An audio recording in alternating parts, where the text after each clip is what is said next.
Čaute priatelia. DeFi som sa venoval už úplne na začiatku tohto kanála. Ešte v roku 2021 v marci som urobil nejaké krátke video o tom, ako vlastne DeFi funguje, čo to je vlastne DeFi.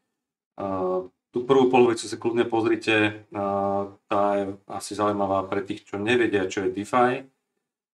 Každopádne idem sa mu venovať trochu viac na tomto kanále. Je to, povedal by som, advanced technika. V podstate náš kanál sa venuje len advanced technikám. Keď chcete len investovať do Bitcoinu a nič iné vás nezaujíma, nemáte čo hľadať na tomto kanále. Môžete samozrejme sa priučiť, ak vás to zaujíma, ale toto je kanál pre trošku advanced userov krypta. A k tomu patrí aj DeFi, čiže decentralizované financovanie. Všetko to funguje na smart kontraktoch, čiže je to na blockchaine. Je to neovplyvniteľné. Samozrejme, tie smart kontrakty sa môžu hacknúť teoreticky, takisto ako sa môže hacknúť mimochodom banka, hej. Ale je to vysoko nepravdepodobné. Stalo sa to v minulosti, hlavne u malých protokoloch a je toto riziko, s ktorým treba rátať, hej, že je tu smart kontrakt riziko. Tak sa to teda nazýva. To znamená, že keď niekto hackne tento protokol, môžete prísť po peniaze. A o toto presne ide. Ak idete do DeFi, musíte si byť vedomí všetkých možných rizik, ktoré sú. Mimochodom, 99% ľudí nevníma rizika spojené napríklad s pôžičkou od banky. Alebo s tým, že si vloží do banky, hej, peniaze. Alebo napríklad, že si vloží do fondov. Nikto vôbec nevie, že vlastne peniaze vo fondoch nie sú kryté bankovou poistkou. Hej. Čiže toto nikto nerieši v tradičnom financovaní. Takže v tomto našom prípade decentralizovaného financovania sú tiež rizika. S nimi treba rátať. Hej. Dobre, ako úvod stručný do DeFi by to aj stačilo. Každopádne, čo sa týka základov DeFi, dajte mi vedieť, či by vás vôbec zaujímalo nejaký refresh tohto videa, že by som sa naozaj povenoval tým základom DeFi, lebo tam je toho strašne veľa, čo treba pochopiť. Ak chcete ísť hlbšie a hlbšie a hlbšie, a budeme chcieť ísť hlbšie a hlbšie na tomto kanáli. Dobre, ale teraz hlavná téma. Keď chcete si uložiť euro do banky, môžete tak spraviť, ale ako som povedal, väčšina, ak nie úplne všetci, vám nedajú viac, aj keď si dáte na nejaké terminované úložky, ako je vlastne miera inflácie. Kedysi boli rôzne BMG investy a podobné podvodníci, kde vlastne ste si mohli vložiť viac a ľudia to robili a prišli o peniaze. Každopádne v decentralizovaných financiách je niekoľko protokolov, ktoré sú na toto vhodné a dávajú rôzny typ, rôzne veľkosti úrokovej miery.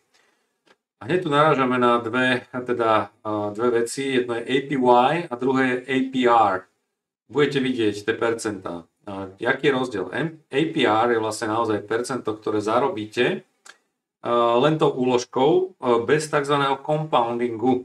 Compounding je to, že vlastne v nejakých pravidelných intervaloch to, čo zarobíte, sa vám pridá do toho púlu toho, čo ste vlastne požičali a dostanete naspäť viac tým pádom, pretože už ten základ, z ktorého sa počíta percento, je zase vyšší, hej, pretože ten zisk sa vám prirátava. Hej, postupne sa vám prirátava a vzniká tzv. Compounding efekt.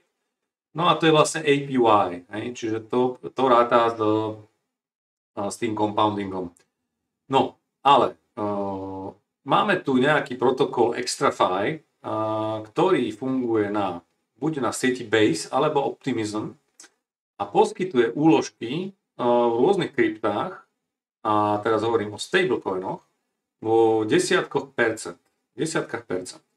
Napríklad o USDC tu máme 44,88, to je okamžité APY, to znamená, že oni to prerátávajú na základe, neviem či posledného, pozrieme sa na základe čoho.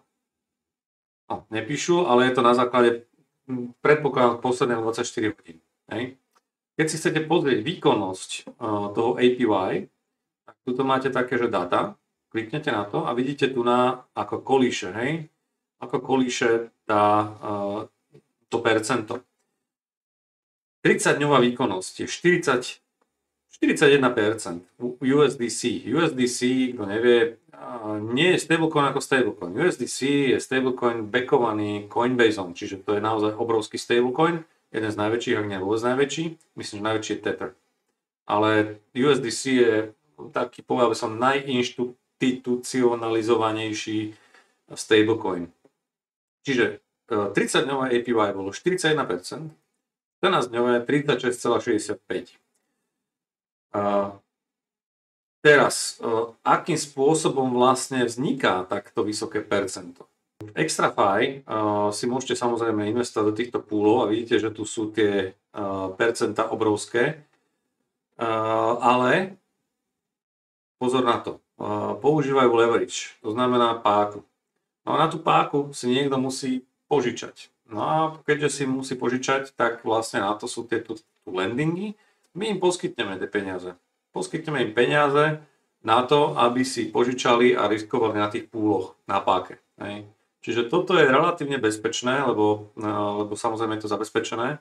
A tie zisky z tých pák a z tých obchodov, jednak z fíčok, ktoré oni platia za to požičanie, tak vlastne idú do týchto púlov. To znamená, že vy požičiate a očakávate z toho nejaký zisk a ten zisk je dosť vysoký oproti bežným lendovacím protokolom, pretože vlastne požičiavate niekomu na páku. No a tie zisky sú naozaj tu na celkom pekné, čiže USDC, ako vidíte momentálne 41,51, ale nás zaujíma ani nie tak tento zisk okamžitý, ako naozaj tieto dáta, a čo je výkonnosť za posledných 30 dní. Hej. Čiže 41% 30 dní. Keď si pozriete druhý pool USDC, výkonnosť len 29%. Len 29%. Keď sme si pozreli ďalší USDBC, to je ďalší stablecoin. Tento stablecoin je zaujímavý, pretože on je vlastne derivátom USDC. Keď vznikala sieť Base, tak Coinbase z nejakého dôvodu nemohol použiť priamo USDC coin, ale mohol použiť nejaký derivát. Čiže vymyslel derivát USDBC, ktorý bol 100% backovaný z USDC. Čiže de facto je to isté. Hej? Je to isté, akurát, že toto je kolateralizované jednak jednej z USDC. Čiže keď sa pozrieme, vidíme tu vyššie percento, ale pozrieme sa dlhodobé. 45,14%. USDBC v prvom púle, v druhom púle, síce tu je okamžitý zisk vyšší, ale 34,75%. Čiže zatiaľ vyhráva tento púl. A potom tu máme USD Plus. USD Plus má, pozrite, okamžitý zisk 164%. Tuto je ešte jeden grafik, ktorý teda znázorňuje to, že akým spôsobom ho práve používajú ľudia v rôznych púloch, ktoré sme si ukazovali predtým na farmovanie.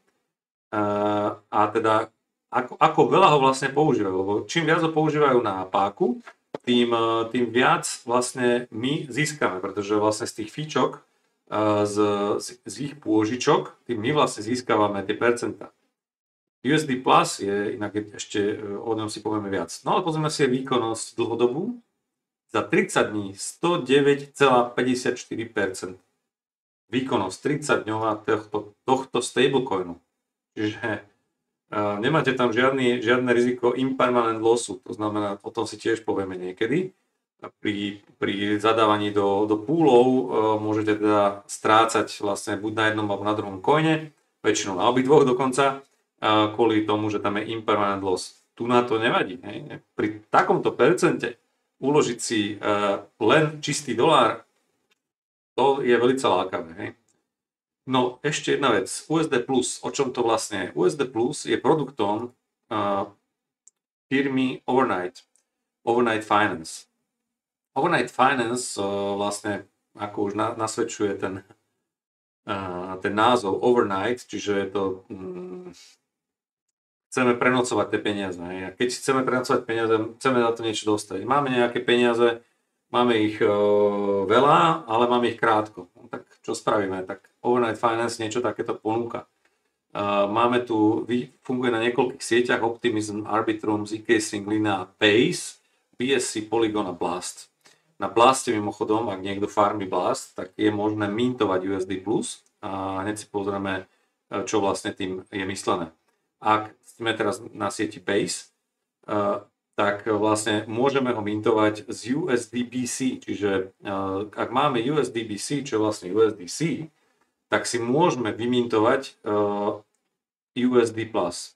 Samotné USD+, samozrejme získava, čiže je kryté týmto a ďalej investuje vlastne na trhoch, takže je tu nejaké riziko samozrejme s tým spojené, ale riskuje do relatívne stabilných vecí, čiže má compoundovanie USDBC, čiže zase ho dáva do nejakého protokolu na nejakom landingu a získava na tom 11,4%, teda vlastne 11,4% celého fondu je vlastne na takomto niečom.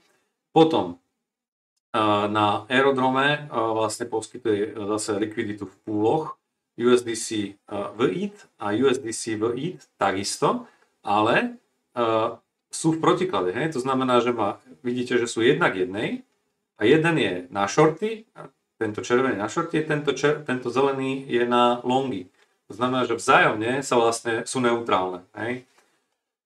Čiže oni týmto pádom získavajú vlastne fička a ten USD Plus vlastne rastie. Hej.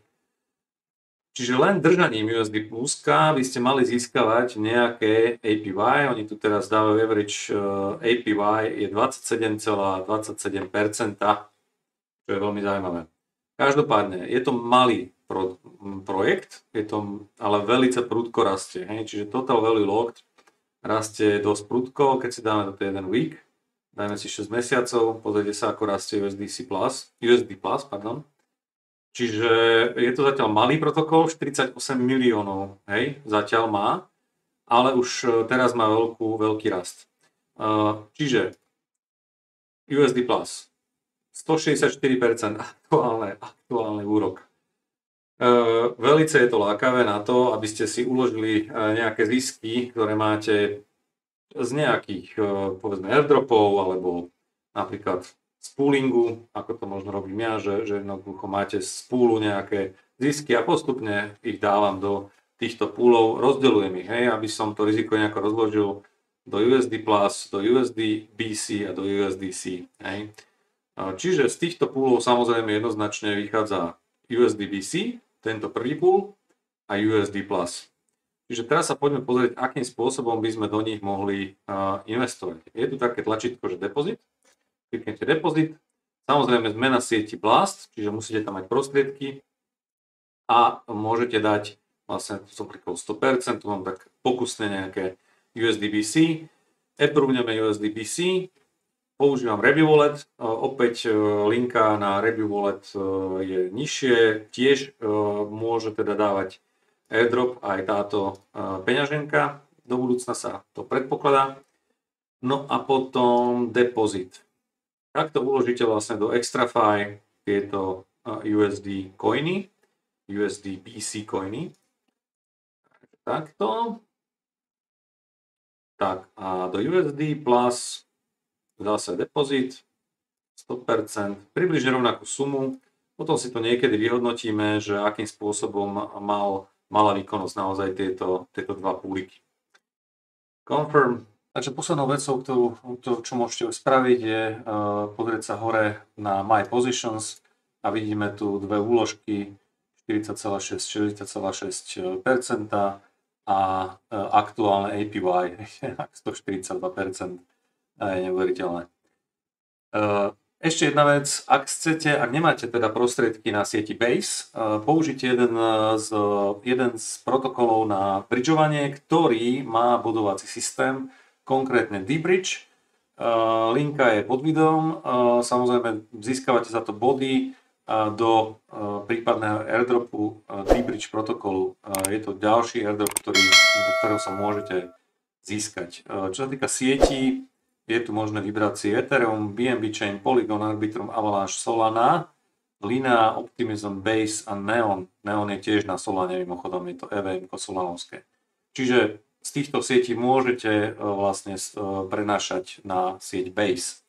Je to veľmi jednoduché, zvolíte si chain, ja neviem, napríklad Polygon, tu si zvolíte samozrejme niečo, čo chcete bridžovať, ja neviem, USD coin, tento práve nemáme, Tether, a dáme si to na sieť Base a zvolíme si Ethereum. Čiže on vám aj nielenže prevedie, ale aj zmení samotné doláre na USDT na Ethereum. Čiže keď sme si to urobili, vidíme, že maximálne nám dovolí 9,18 previesť a na druhej strane budeme mať 9,12 dolára v Ethereách, čiže stratíme len 6 centov. Samozrejme, keď ste išli zo siete Ethereum, určite by to bolo ďaleko viac, pretože tie gas fees na Ethereum sú dosť vysoké. OK, to je posledná vec, ktorú som vám chcel ukázať. Držte sa a myslite na to, že DeFi není pre zbabelcov. Čaute.